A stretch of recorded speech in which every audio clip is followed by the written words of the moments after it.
اب اصل مسئلہ یہ ہے کہ ہم یہ کہتے ہیں کہ اس طرح کی بے شمار روایات، یہ تو ایک تصوف کی کتاب ہے جو بغیر سند کے ایک ملفوظ ہے، لیکن کسی نے جناب ملفوظ کے کر ان کو شائع کر دیا، معین چشتی میری کے نام لگا دیا کہ یہ انہوں نے ایسا کہا ہے۔ کیا انہوں نے ایسا کہا ہے؟ میں نے آپ سے پوچھا ہے نہیں، کیا انہوں نے ایسا کہا ہے؟ ایسا نہیں ہے، ہرگز نہیں ہے، ثبوت ہی نہیں ہے۔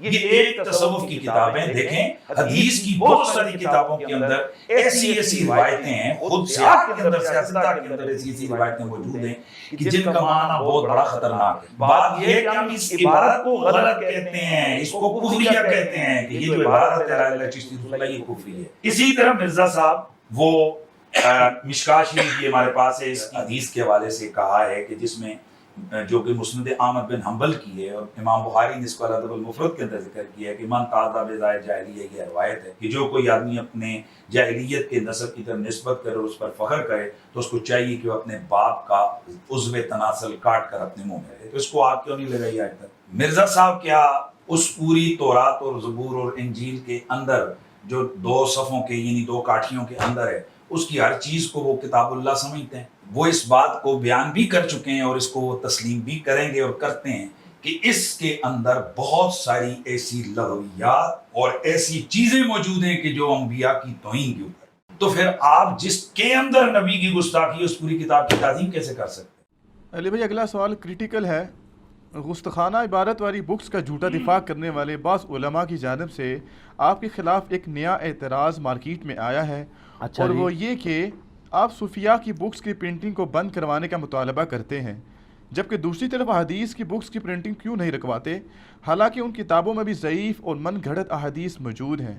پلیز اس تازہ الزامی جواب کا علمی جواب بھی ریکارڈ کروا دیں تاکہ بھولی بھالی عوام کی اصلاح ہو سکے۔ اعتراض جذباتی ہے، جواب علمی مانگا جا رہا ہے صدقے جاواں۔ آپ دیکھ لیں کہ اس اعتراض نے ان کا کچا چٹا کھول دیا۔ جو میں کہتا تھا انہوں نے اپنے بابوں کو خدا مانا ہوا ہے۔ سورہ التوبہ کی آیت نمبر 31 ہے، اتخذوا احبارہم ورہبانہم اربابا من دون اللہ۔ یہود و نصارہ نے اپنے علماء اور اپنے صوفیوں کو، جوگیوں کو، یہ اعلیٰ حضرت کا ترجمہ میں کر رہا ہوں، علماء اور جوگیوں کو اپنا رب مان لیا تھا اللہ کے مقابلے پر۔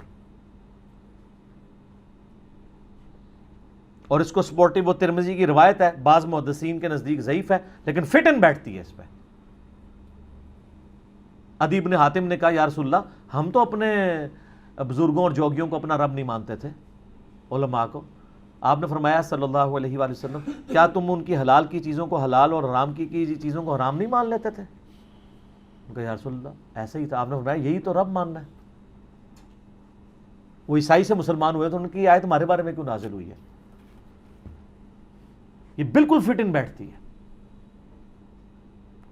کس لیول پہ جاتے ہیں؟ اور اگر کوئی کہ یہ تو مطلب وہ عیسائیوں کے بارے میں آیت نازل ہو گئی ہے، مسلمانوں پہ نہ فٹ کریں، وہ بخاری مسلم میں حدیث ہے، میری امت میں وہی خرابیاں پیدا ہوں گی جو اگلے لوگوں میں پیدا ہوئیں، قدم با قدم بالشت بر بالشت، حتیٰ کہ اگلے لوگوں میں سے کوئی گوہ کے سوراخ میں داخل ہوا میری امت بھی وہی کام کرے گی۔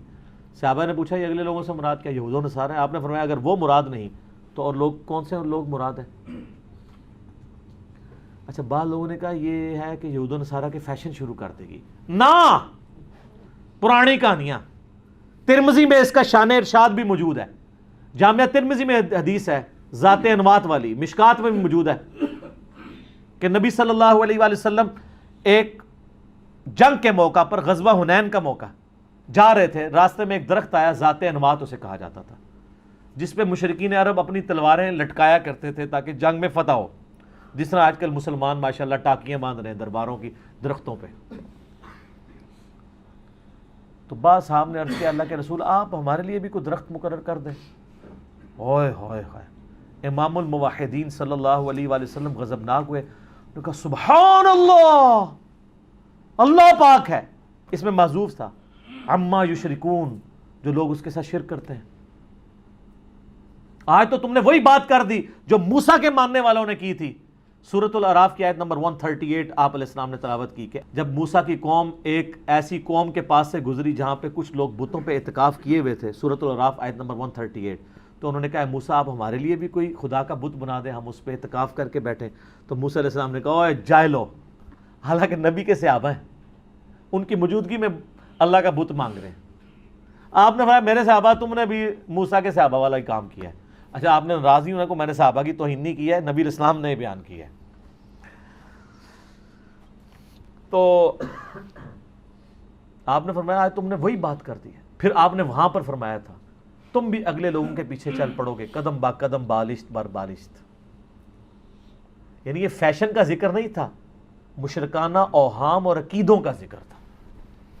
یہاں پہ بھی یہی آپ دیکھ لیں, ہم جو رونا روتے تھے نا کہ انہوں نے اپنے بزرگوں اور بابوں کو نبی کا درجہ دیا ہوا ہے اور تصوف کو دین تصوف بنا دیا ہے, تو اس کی یہ ویریفیکیشن ہو گئی ہے. ہم کہہ رہے ہیں حدیث کی کتابیں, وہ کہتے ہیں حدیث کی کتابوں کی پرنٹنگ بھی بند کریں, اس میں بھی تو ضعیف روایتیں ہیں. اگر ہمارے بزرگوں کی بند کرانی ہے تب کو کڈی وڈی کہانی کرائی نے. آپ کے بزرگوں کی کتابیں کیا دین ہے؟ آپ کے بزرگوں کی کتابیں کیا وہ چیز ہے جو نبی صلی اللہ علیہ وآلہ وسلم نے حجۃ الوداع پہ فرمایا تھا؟ المستدرک الحاکم میں انٹرنیشنل نمبر کے مطابق 318 نمبر حدیث ہے کہ میں اپنے بعد 2 ایسی چیزیں چھوڑ کے جا رہا ہوں جن کو مضبوطی سے پکڑ لو گے کبھی گمراہ نہیں ہوگے. ایک اللہ کی کتاب اور دوسرا اس کے نبی کی سنت. کیا بابوں کو بھی چھوڑا تھا آپ نے؟ حالانکہ آپ کے پاس وہ بابے تھے جو چھوڑے جا سکتے تھے, لیکن آپ نے ان کا ذکر نہیں کیا. کیوں؟ بابوں نے قیامت تک زندہ نہیں رہنا تھا نا. ابو بکر کو چھوڑ کے جاتے وہ تو بھی 2 سال بعد فوت ہو گئے. عمر کو چھوڑ کے جاتے تو وہ بھی تقریباً 13-14 سال کے بعد فوت ہو گئے. سیدنا عثمان کو چھوڑ کے جاتے وہ بھی 25 سال کے بعد فوت ہو گئے. مولا علی کو چھوڑ کے جاتے وہ بھی 40 سال کے بعد فوت ہو گئے. اور آخری صحابی ابو طفیل عامر بن واصلہ رضی اللہ تعالیٰ عنہ وعلیہ السلام 110 ہجری میں فوت ہوئے. آج چل رہا ہے, آج 22 محرم 1441 ہجری ہے, اور 110 ہجری میں آخری صحابی فوت ہو چکے ہیں. 1300 سے زیادہ عرصہ گزر چکا ہے. تو آپ علیہ السلام نے کسی بابے کو نہیں چھوڑا, آپ نے کتاب اللہ اور سنت کو. اور غدیر خم پہ بھی صحیح مسلم میں آتا ہے قرآن اور اہل بیت. اس میں کہا قرآن کو پکڑو, اس میں ہدایت ہے, اس میں نور ہے, یہ اللہ کی رسی ہے, جو اسے پکڑے گا ہدایت پہ ہوگا, جو چھوڑ دے گا گمراہ ہو جائے گا. صحیح مسلم انٹرنیشنل نمبر کے مطابق 6225 سے لے کے 6228 تک. اور دوسری بھاری چیز میرے اہل بیت ہے, میں اپنے اہل بیت کے بارے میں تمہیں اللہ کا خوف دلاتا ہوں. 3 دفعہ فرمایا قرآن, اہل بیت, قرآن اور سنت. بابے کدھر سے آ گئے؟ کہتے ہیں جی بابوں کی کتابوں کی پرنٹنگ بند کرا رہے ہیں, چشتی رسول اللہ کی پرنٹنگ. اچھا یہ دوسرے کی کہیں گے, آپ بریلویوں سے کہیں نا کہ اشرف علی رسول اللہ والی کتابیں جو تھی الامداد رسالہ, کہیں گے پرنٹ نہیں ہونا چاہیے. اور کہیں چشتی رسول اللہ والا, کہتے ہیں ہونا چاہیے. اور دیوبندیوں سے کہیں, وہ کہیں گے اشرف علی رسول اللہ آپ کو سمجھ نہیں آیا, چشتی رسول اللہ والا پرنٹ نہیں ہونا چاہیے. تو یہ نہ کہیں کہ بابوں کی کتابوں کے اپنے بابے, بابوں کے پجاری, اپنے بابے, اپنے بابوں کی بات کرتے ہیں, اپنے فرقوں کے بابوں کی بات کرتے ہیں. تو اس کے اوپر میں پہلے پھکی والا جواب دے دوں, الزامی جواب, اینٹی ونم. یہ بالکل ویسا ہی ہوا ہے. آپ کو پتا ہے پرویز مشرف کے دور میں, ڈکٹیٹر کے دور میں, اس ظالم شخص نے مردوں اور عورتوں کی میراتھن کروائی تھی اکٹھی. اور جب اس وقت کی ایک جو سیاسی جماعت جو اس نے بنائی تھی, اس سے جب پوچھا گیا ان کے لیڈر سے کہ یہ مرد و عورت کا اختلاط تو ہمارے معاشرے کے بھی, اسلام کے بھی خلاف ہے, تو اس نے کہا جی وہ طواف کعبہ میں بھی تو مرد و عورت کٹھے ہوتے ہیں. استغفر اللہ تو بولی بالکل ہے, بریلوی نے مولوی نے وہی کام کیتا ہے. میراتھن کو کمپیئر کروایا اس پولیٹیکل لیڈر نے خانہ کعبہ میں طواف کعبہ کے معاملے میں. بھئی طواف کعبہ تو دین کا حصہ ہے, اور اس میں بھی اس طرح نہیں ہے کہ بھئی کسی کی عورت کسی کے مرد کے ساتھ ہوتی ہے. وہاں بھی پورے پروٹوکول کے ساتھ لوگ چل رہے ہوتے ہیں. اور وہاں تو کوئی بہت ہی بغیرت علیحدہ بات ہے, بڑے سے بڑے بغیرت بھی کسی کی عورت کو اس طرح ٹچ نہیں کرتے, سب کے اپنے گناہ بخشوانے گئے ہوتے ہیں لوگ ادھر, اور وہاں پہ بھی نماز کے وقت علیحدہ ہو جاتے ہیں. تو اس ظالم شخص نے ڈکٹیٹر کی بات کو محفوظ کرنے کے لیے, اس کو بچانے کے لیے, میراتھن عورتوں مردوں کے اختلاط کے لیے خانہ کعبے کے طواف کی مثال دے دی. اس ظالم شخص نے اپنے بابوں کو بچانے کے لیے کہا حدیث کی کتابیں چھاپنا بند کر دو. تو انہوں پھر میں ہی چپیٹ مار سکنا علمی طور پہ. چپیٹ لگی ایسے فٹ ہے. پھکی والا جواب, الزامی جواب, اینٹی وینم, اسی اصول اور مبادی پہ جواب. یہ تو اصل ہے دین کی کتاب و سنت، اس کے ساتھ آپ بابوں کو کمپیئر کروا رہے ہیں۔ تو ان کی پرنٹنگ اس لیے رکوانی چاہیے کہ جب ہم کہتے ہیں ان کتابوں میں جو بات کتاب و سنت کے مطابق لکھی ہوئی ہے وہ لے لو، جو خلاف ہے تو چھوڑ دو، تو جو کتاب و سنت کے مطابق لکھی ہے وہ تو پہلے کتاب و سنت میں موجود ہے، اس کو بھی چھوڑ دو۔ پوائنٹ کی بات ہے نا۔ اچھا، پھر دوسری بات یہ ہے کہ جن بزرگوں کو آپ بزرگ کلیم کر رہے ہیں وہ کن کتابوں کی بنیاد پہ کر رہے ہیں؟ انہی کتابوں کی، چاہے وہ تذکرۃ الاولیاء ہو، چاہے وہ حشت بہشت ہو، چاہے وہ کشف المحجوب ہو، انہی کتابوں کی بنیاد پہ ان بزرگوں کو کلیم کیے ہوئے ہیں۔ اگر یہ کتابیں ڈاؤٹ فل ہو جاتی ہیں تو بزرگ خود ڈاؤٹ فل ہو جائیں گے۔ پھر آپ جو باتیں کتاب و سنت کے حق میں بھی بتا رہے ہوں گے نا اس میں سے اپنے زوم میں، تو ہم اس کو بھی کہیں گے کتاب و سنت کے خلاف ہے، یہ بھی کسی نے ڈال دی ہیں۔ مثلا کشف المحجوب میں علی بن عثمان حجویری صاحب لکھتے ہیں کہ میرا جب بھی کوئی مسئلہ ہوتا ہے میں بایزید بستامی کی قبر پہ جا کے جھاڑو دیتا ہوں اور وہاں پہ جاتا ہوں، اس سے وہ کہتے ہیں ہم بھی مزاروں پہ جھاڑو دیتے ہیں۔ تو ہم کہتے ہیں علی بن عثمان حجویری نے یہ نہیں لکھا ہوگا، اگر انہوں نے مسلم کی حدیث پڑھی ہوئی ہوگی کہ قبروں پہ عمارتیں مت بناؤ، قبروں کو پکا مت کرو، اس میں مت بیٹھو، نہ لائیو بیٹھنا اجازت ہے نہ مجاور بن کے، تو کب وہ لکھ سکتے ہیں؟ تو اب ہمیں یہ کوئی دھونس نہ دلائے، ہم کہیں گے یہ بات بھی کتاب و سنت کے خلاف ہے، انہوں نے نہیں لکھی ہوگی، کرتے کرتے سب کچھ ہی صاف کر دیں گے اس کتاب میں سے، صرف آیتیں اور بخاری مسلم کی حدیثیں رہ جائیں گی جو 2-4 ہیں اس کے اندر، باقی کتابیں فارغ ہو جائیں گی۔ پھر میرا معصومانہ سوال ہوگا کہ ان سارے بزرگوں کا کوئی انڈیپینڈنٹ تعارف ہے سوائے ان کتابوں کے؟ لوگوں کے کہنے پہ آپ مانے تو وہ تو بابا گرو نانک کو بھی بزرگ مانتے ہیں، لیکن جو محدثین ہیں، حدیث کی کتابیں لکھنے والے لوگ ہیں، ان کا انڈیپینڈنٹ تعارف بھی ہے۔ اگر آپ مجھے کہیں امام ترمذی کا تعارف ترمذی ہے تو اس کے بغیر بھی آپ کو اسماء و رجال کی کتابوں میں تعارف ملے گا کہ امام بخاری کے لائق ترین شاگرد تھے امام ترمذی اور امام مسلم۔ تو اگر ضعیف روایتیں آ گئی ہیں تو دین وٹ، ان کا انڈیپینڈنٹ تعارف موجود ہے۔ لیکن آپ جامعہ ترمذی میں کوئی اس طرح کی گستاخانہ حدیث تو نہیں دکھائیں گے جو یہ ہیں حدیثیں کس لیول تک جا کے ہیں۔ تو یہ تو اصل دین ہے، اس کو اگر ہم پرنٹ کریں اور پھر دیکھیں اس سے بھی بڑھ کے جب یہ ان کی پرنٹنگ ہوتی کئی جگہ تو امام ترمذی نے خود حدیثوں کو لکھ دیا کہ یہ حدیثیں صحیح نہیں ہیں، اور اب ماشاءاللہ بعد میں جب کام ہوا ہے تو محدثین نے اصول محدثین پہ جو شیخ البانی اور شیخ زبیر الزئی صاحب نے اپنی ذات سے نہیں لکھا، اسماء و رجال کی ہماری بزرگوں کی جو محدثین کی کتابیں آ رہی تھیں انہی کی روشنی میں انہوں نے تحکیم کی ہے حدیث کے اوپر۔ تو بزرگ خود بتا کے گئے تھے اسماء و رجال کی کتابوں میں کہ یہ راوی ضعیف ہے، اسی کو بعد میں تحکیم لگائی ہے، تو وہ کتابیں جب چھپتی ہیں نیچے صحیح ضعیف کے حکم لگے ہوتے ہیں۔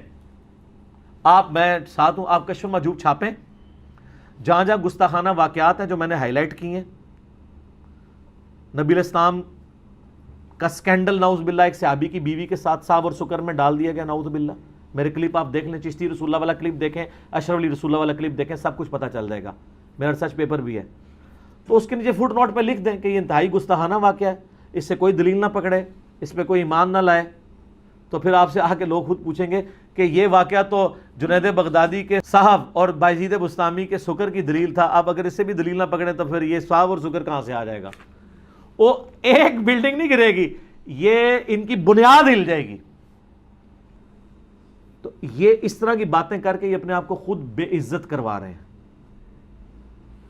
قرآن و حدیث کے مقابلے پہ بزرگوں کی کتابوں کو لے آئے ہیں۔ تو ان کو چاہیے کہ قرآن و حدیث تو اصل ہے، وہ تو چھاپنا ہمارے دین کا حصہ ہے، بزرگوں کی کتابیں کون سا دین کا حصہ ہیں؟ اور وہ بھی پھر کہانیاں، پھر واقعات، ایسے عجیب و غریب واقعات۔ میں کہتا ہوں جن واقعات کو یہ قرآن و حدیث سے صحیح بھی ثابت کرنے کی کوشش کرتے ہیں وہ بھی قرآن و حدیث کی روشنی میں صحیح نہیں ہے،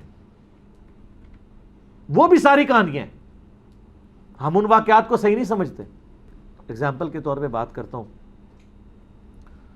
میرے پاس شمس الدین بھائی آئے، آپ کو پتہ ہے وہ قادیانی سے ریورٹ ہوئے میں، تو مجھے انہوں نے وہ کتاب، وہ احمدی بک، پاکٹ بک جو ہے، وہ ہے نام تو اس کا پاکٹ بک ہے لیکن وہ ایڈی موٹی ہے، اتنی وڈی باریک رائٹنگ والی، 11 صفحہ نہیں بن جاتی ہے اگر موٹی رائٹنگ میں ہو، وہ ویسے نام پاکٹ بک رکھا ہوا انہوں نے۔ مجھے کہتے ہیں اس کا جواب دیں جواب دیں جواب دیں۔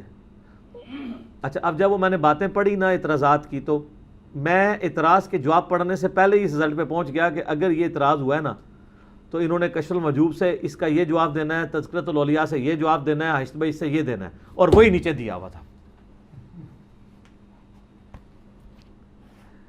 میں نے کہا یار اس کا جواب نہیں ہو سکتا. کہتے ہیں ہمارے علماء دیوبند اور بریلوی اور اہل حدیث تو مجھے یہ بتاتے تھے کہ یہ احمدی پاکٹ بک کے اندر جتنے جواب دیے ہوئے نا یہ اہم ہی دیے ہوئے ہیں, کوئی نہیں لکھے ہوا کشف المحجوب میں یہ کچھ. میں نے کہا تمہیں توفیق نہیں کبھی ہوئی کہ کشف المحجوب کھول کے میں پڑھوں کہ واقعی لکھا ہوا ہے کہ نہیں. میں نے کہا یہ رینڈملی کھولو, واقعہ نکالو, میں تمہیں ابھی کشف المحجوب بریلوی اور دیوبندیوں دونوں میں سے نہ نکال کے دوں نا, مجھے پکڑ لینا. تو میں نے اس پوری کتاب کو پڑھا تو میں نے کہا جی اس میں ایک ٹاپک ہے جس کو میں اسٹرانگلی کنڈیم کر سکتا ہوں, وہ حضرت حسین ابن علی کی جو اس نے گستاخیاں کی ہیں, اگرچہ اس نے شیعہ کے بکس میں آ کے کی ہیں, لیکن یہ تو نہیں میرا عیسائیوں سے بکس ہے تو میں حضرت عیسیٰ کو گالیاں دینا شروع کر دوں, تمہارا عیسیٰ یہ, تمہارا عیسیٰ یہ. اب جب پوچھیں گے نا وہ تعویل کریں گے, وہ کہیں گے مراد یہ کہ جس حسین کو یہ مانتے ہیں ہمارا حسین تو اور ہے, حسین تو ایک ہی ہے. اگر میں کہوں کہ اے عیسائیوں تمہارا خدا یہ اتنی گندی گالیاں نکالوں, تو کیا عیسائی اللہ کو نہیں مانتے؟ تو میں اللہ کو تو برا نہیں کہوں گا نا, یہ طریقہ تو نہیں ہے.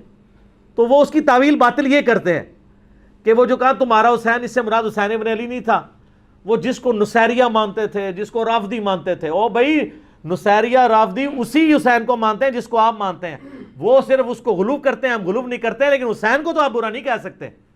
کل تو آپ حضرت عیسیٰ علیہ السلام کو بھی کہیں گے ہم اس عیسیٰ کو کہتے ہیں جس کو عیسائی مانتے ہیں, اور عیسائی اسی عیسیٰ کو مانتے ہیں جس کو ہم مانتے ہیں, وہ غلو کرتے ہیں. آپ یہ اس طریقے سے توہین تو نہیں کر سکتے. تو یہ ان تصوف کی کتابوں کو سپورٹ, پھر قادیانیت کی سپورٹ میں یہ کتابیں جا رہی ہیں. خدا کے لیے ان کتابوں کو ضرورت نہیں ہے. اور پھر ان واقعات کو جو ہے وہ مجھ سے پہلے کس نے ہائی لائٹ کیا ہے, اسی پہ میں کنکلوڈ کرتا ہوں. بقیہ کے سوالات انشاءاللہ اگلی دفعہ کریں گے. مجھے بتائیں مجھ سے پہلے کس نے ان واقعات کو کنکلوڈ کر کے ہنگامہ کھڑا کیا ہے علمی طور پہ؟ اگر یہ کہتے ہیں نہیں ہمارے بزرگ تو شروع سے ان واقعات کو غلط سمجھتے ہیں, تو مجھے بتائیں ان واقعات کو غلط کہہ کے کن کن کتابوں کے اندر آپ کے بزرگوں نے لکھا ہے کہ چشتی رسول اللہ, اشعری رسول اللہ یہ سارے کفریات ہیں؟ وہ ذرا کتاب پیش کریں, لیکن اپنی والی پیش کرنی ہے. بریلویوں کا اشعری رسول اللہ کو غلط کرنا ہے ہم نہیں مانیں گے, دیوبندیوں کا کہنا مانیں گے, اور دیوبندیوں کا چشتی رسول اللہ کو غلط کہنا نہیں مانیں گے, بریلویوں کا کہنے کو مانیں گے, جن کا اپنا ہے نا, ہر بندے کو اپنا ابا عزیز ہے نا. تو کسی نے نہیں کیا تھا, تو آپ کس نے کہتے ہیں ہم نے لانے برات کیا ہوا ہے؟ تو یا پھر مانیں کہ ہاں جی انجینئر صاحب کو اللہ نے ہمارا مجدد بنا کے بھیجا. یہ جوک کے طور پہ میں کہہ رہا ہوں, انہوں نے آ کے ہماری آنکھیں کھولی, ہمارے بزرگوں نے ہمیں دھوکے دیے ہوئے تھے, درمیانے بزرگوں نے, پرانے نہیں نا, پرانے نہیں ہیں. علی بن عثمان اجویری 465 ہجری میں فوت ہوئے ہیں, ان سے پہلے 450 سال کے بزرگ وہ ہمارے بزرگ ہیں. بایزید بستامی 297 ہجری میں فوت ہوئے ہیں, اور ایک روایت میں 261 ہجری میں. اسی زمانے میں امام مسلم بن حجاج القشیری جن کی کنیت ابو الحسین تھی وہ ہمارے بزرگ ہیں. آپ کے بزرگ کی کنیت ابو یزید تھی, وہ آپ کے بزرگ ہیں. کہتے ہیں وہ توہین کرتا, مجھے کوئی توہین نہیں, یزید نام بھی رکھیں, لیکن نام رکھ کے مجھے جواب دیں کہ یہ ہمارے بزرگ ہیں, ابو یزید مولانا فلاں بریلوی رحمۃ اللہ علیہ. آج کے دور کا رکھیں, ان کے بچے کو اسکول میں بھی داخلہ مل جائے تو بات کیجیے گا. اور آپ کہہ رہے ہیں کہ بازید بستامی امام جعفر کے خلیفہ ہیں, ڈائریکٹ ان سے اکتساب کیا اور انہوں نے اپنی کنیت ابو یزید رکھی ہوئی ہے. تو ہم تو 1200 سال بعد امام جعفر کے ماننے والے ابو یزید کنیت رکھنے کے لیے تیار نہیں. جو ڈائریکٹ مرید ہے انہیں ابو الحسین نہیں رکھی, ابو یزید کیوں رکھی؟ اور امام مسلم کی کنیت جن کی صحیح مسلم شریف ہے ابو الحسین ہے. ہمیں کوئی نہیں ناموں سے, ہم نے علی کو جواب دے, اور نہیں علی کو جواب دینا ہے تو اپنے کم از کم 10 بڑے بڑے بریلویوں کے مولویوں کے جو بچے پیدا ہو رہے ہیں نا, ان کے نام یزید رکھ کے, ان کی کنیت ابو یزید رکھ کے پریکٹیکلی جواب دیو, کہانیاں کرا کے جواب نہ دیو. پرانے بزرگ شیخ عبد القادر جیلانی رحمۃ اللہ علیہ کوئی پرانے نہیں ہیں, 561 ہجری میں فوت ہوئے, ان سے پہلے 650 سال کے مسلمان ہیں. امام غزالی کوئی پرانے بزرگ نہیں ہے, 505 ہجری میں فوت ہوئے ہیں, ان سے پہلے 500 سال کے بزرگ ہیں. یہ سارے درمیانے ہیں, پرانے پہلے 300 سال کے ہیں. جو بخاری مسلم میں حدیث ہے سب سے پہلا بہتر زمانہ میرا, پھر میرے صحابہ کا, پھر تابعین, پھر تبع تابعین کا, اور پھر فرمایا اس کے بعد جھوٹے لوگ پیدا ہوں گے, امانت میں خیانت کرنے والے, موٹاپے کو پسند کرنے والے. میرا ایک یوٹیوب پہ کلپ ہے, پرانے اور درمیانے بزرگوں میں فرق. پرانے بزرگ ہم مانتے ہیں وہ آپ والے درمیانے ہیں, یا جو نئے والے ہیں ان کو بھی مانتے ہیں. سب سے نیا بزرگ پتہ کون ہوگا؟ امام مہدی, ان کے بعد قیامت آ جانی ہے. تو نئے بزرگوں کو مانا کریں, پرانوں کو مانا کریں, درمیانوں کے بارے میں ذرا دیکھ لیا کریں, گڑبڑ نہ ہو جائے. 8 سے 500 سال بعد تو غلام احمد قادیانی بھی پرانا بزرگ ہو چکا ہوگا، ان کے والا اور ہمارے والا درمیانہ۔ سب سے نئے بزرگ امام مہدی امت کے امام ہوں گے، اور پرانے بزرگ ابو بکر، عمر، عثمان و علی رضی اللہ عنہم اجمعین، تابعین، تبع تابعین، صحیح العقیدہ محدثین وہ ہیں۔ تو کہاں سے کہاں بات نکل جاتی ہے، جو کہ میں فی البدی بات کر رہا ہوتا ہوں، تو میں پھر اینڈ پہ اسی بات پہ کنکلوڈ کروں گا، جس طرح میراتھن مرد و عورت کا اختلاط کے حق میں آپ طواف کعبہ کی مثال نہیں دے سکتے، یہ بہت بڑی بےغیرتی ہوگی، اور یہ اتنی بڑی بےغیرتی ہے کہ اس کو آپ بھی بےغیرتی مانیں گے اور انصاف کا خون مانیں گے۔ بالکل اسی طریقے سے بزرگوں کی گستاخانہ کتابوں کا دفاع یہ کرنا کہ قرآن و حدیث میں، قرآن میں تو نہیں چلے، حدیث کی بعض کتابوں میں جو ضعیف روایتیں ہیں ان کو بھی نہیں پھر چھاپنا چاہیے، یہ بالکل غلط ہے، زمین و آسمان کا فرق ہے۔ میں نے اتنے دلائل اللہ کے فضل سے پیش کر دیے ہیں کہ آندہ ان کو یہ بات کرتے ہوئے انشاءاللہ تعالی شرم آئے گی، اور مہربانی کیا کریں اور باتیں نکالیں، میں اور جواب دوں گا۔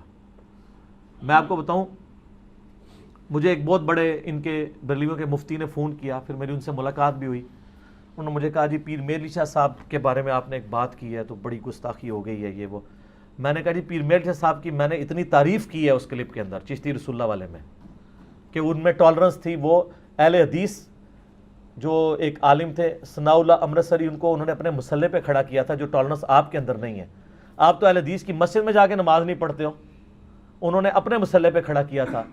پھر پیر میر علی شاہ صاحب نے جو قادیانیت کے خلاف کام کیا میں دل سے قدر کرتا ہوں، صرف ایک مسئلے میں نے ان سے اختلاف کیا کہ جو ان کی کتاب ہے تحقیق الحق فی کلمت الحق، جس میں انہوں نے چشتی رسول اللہ کے واقعے کو کوٹ کیا، اگرچہ انہوں نے غلام احمد قادیانی کو یہ جواب دیا تھا کہ اس واقعے کو دلیل نہ بنایا جائے اپنی نبوت کے لیے، لیکن انہوں نے اس واقعے کو فی نفسی غلط نہیں کہا۔ ان کا موقع پتہ کیا ہوتا ہے صوفیاء کا، وہ کہتے ہیں شتیہات ہیں، اگر کسی کی ولایت ثابت ہو اور وہ چشتی رسول اللہ پڑھوا لے تو وہ عند اللہ معذور تصور ہوگا، غلام احمد قادیانی اگر پڑھائے گا تو مجرم ہوگا۔